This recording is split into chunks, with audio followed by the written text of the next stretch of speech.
আজি আপোনালোকলৈ লৈ আহিছোঁ এটা অন্য ধৰণৰ ৰেচিপি, সেইটো হৈছে পনীৰ টিক্কা। আৰু পনীৰ টিক্কাৰ কাৰণে মই লৈছোঁ কেপচিকাম। আপোনালোকে এইটো গোল কেপচিকামটো ল'ব পাৰে, মোৰ ওচৰত এইটো আছিলে, মই এইটোৱে লৈছোঁ। বিলাহী, দুডালমান বাঁহৰ কাঠি, ক'লা নিমখ, জিৰা পাউডাৰ, পনীৰ, দৈ, অকণমান হালধি, নিমখ, মিঠাতেল আৰু লাগিব অলপমান বাটাৰ। লগতো পিঁয়াজ আছে। এতিয়া মই এই পাচলিখিনি ধুনীয়াকৈ কাটি ল'ম, কিউব আকাৰত কাটি ল'ম। পনীৰটোতো কিউব আকাৰত কাটিয়ে থোৱা আছে। আৰু দৈটো যিহেতু অলপ পনীয়া আছে, এইটো মই এখন চেকনিৰ সহায়ত ইয়াত চেকি অলপ ডাঠ কৰি ল'ম। সেইটো প্ৰচেছটো আপোনালোকক মই দেখাই দিম। এতিয়া ব'লক ৰেষ্টুৰেণ্ট ষ্টাইলৰ আমি পনীৰ টিক্কা বনাই খাওঁ।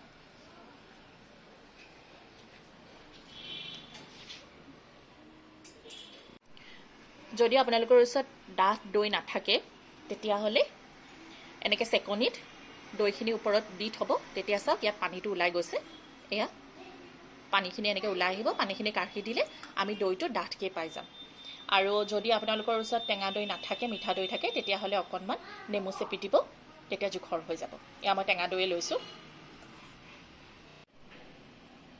এয়া চাওক বিলাহী, পিঁয়াজ, কেপচিকাম এইবোৰ চব মই এনেকুৱা জোখত কাটি ল'লোঁ। এতিয়া আমি মেৰিনেশ্যন কৰি ল'ম। আৰু ইয়াৰ কাৰণে লাগিব দৈখিনি মই আপোনালোকক দেখুৱালোৱে কেনেকৈ পানীটো কাঢ়ি ল'ব লাগিব। এয়া চাওক তথাপি অকণ অকণ পানী ওলাইয়ে আছে। ইয়াতে দি দিম মই সামান্য মিঠাতেল, সামান্য হালধি, একদম অকণমান, বহুত কালাৰ আহিব নালাগে, কিন্তু একদম ফেডো দেখিব নালাগে। ইয়াতে দি দিম অকণমান নিমখ, জোখৰ নিমখ, আৰু দি দিম জিৰাৰ পাউডাৰ। জিৰা মই পাউডাৰ কৰি থৈছোঁ। অকণমান দি দিম ক'লা নিমখ,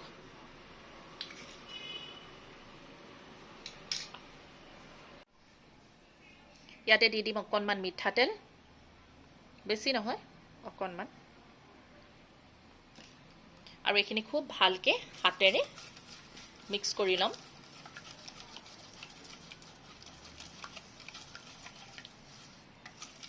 এতিয়া ইয়াতে মই পনীৰখিনি দি ল'ম।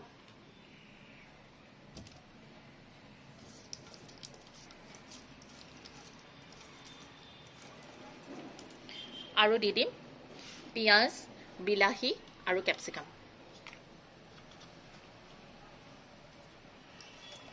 গোটেইখিনি ভালকৈ মেৰিনেট কৰি ল'ম।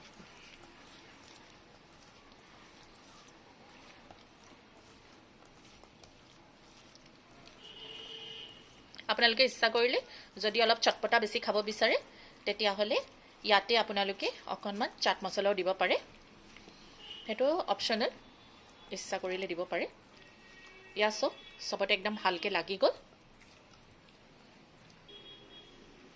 ইয়াত মই আপোনালোকক একদম যোনটো অথেণ্টিক যোনটো কাবাব হয়, সেইটো কৰি দেখুওৱা নাই। নৰ্মেল যোনটো পনীৰ টিক্কা হয়, সেইটোহে কৰি দেখাইছোঁ।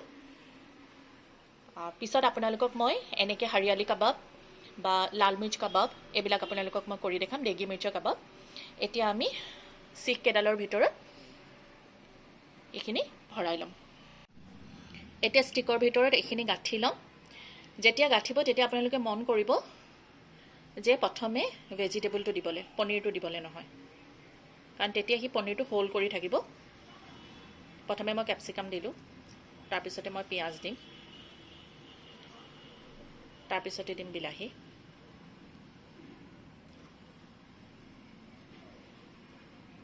তাৰপিছতে পনীৰ দিম,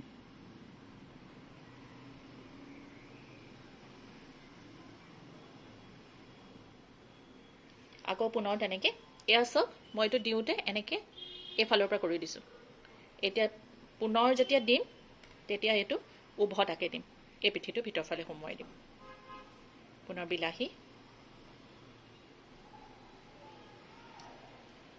পিঁয়াজ, কেপচিকাম, এয়া এনেকৈ মই গোটেইকেইডাল ভৰাই ল'লোঁ। এয়া চাওক এইটো ডিজাইনত আপোনালোকে ভৰাই ল'ব। গোটেইকেইটা মই কমপ্লিট কৰি লৈছোঁ।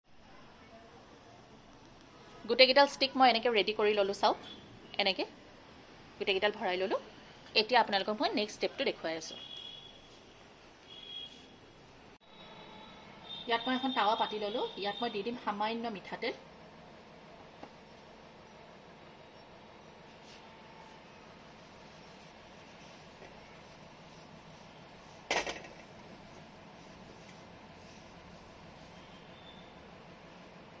আৰু ইয়াত মই ষ্টিককেইডাল বহুৱাই দিম।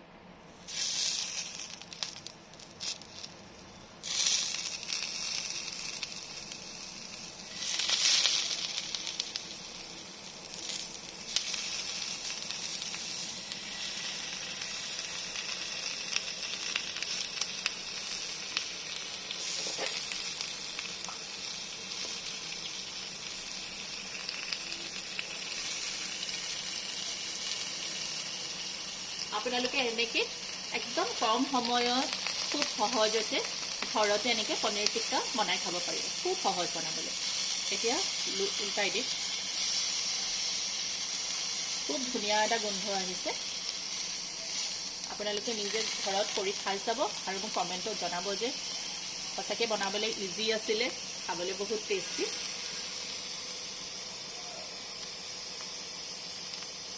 এতিয়া ইয়াৰ ওপৰত মই অকণমান বাটাৰ দি দিম। বাটাৰ দি দিলে টেষ্টটো আৰু এনহেঞ্চ হ'ব। সেইটো আপোনালোকে নিদিলেও হৈ যায়, কিন্তু মই টেষ্টটো আৰু অকণমান ভাল কৰিবৰ কাৰণে এটা বাটাৰ দি দিছোঁ।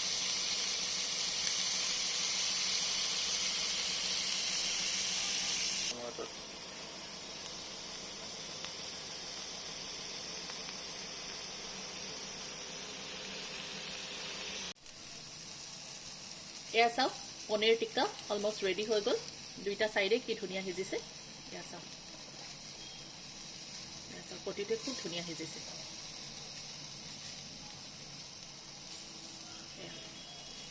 এতিয়া ইয়াত প্লেটিং কৰি ল'ম।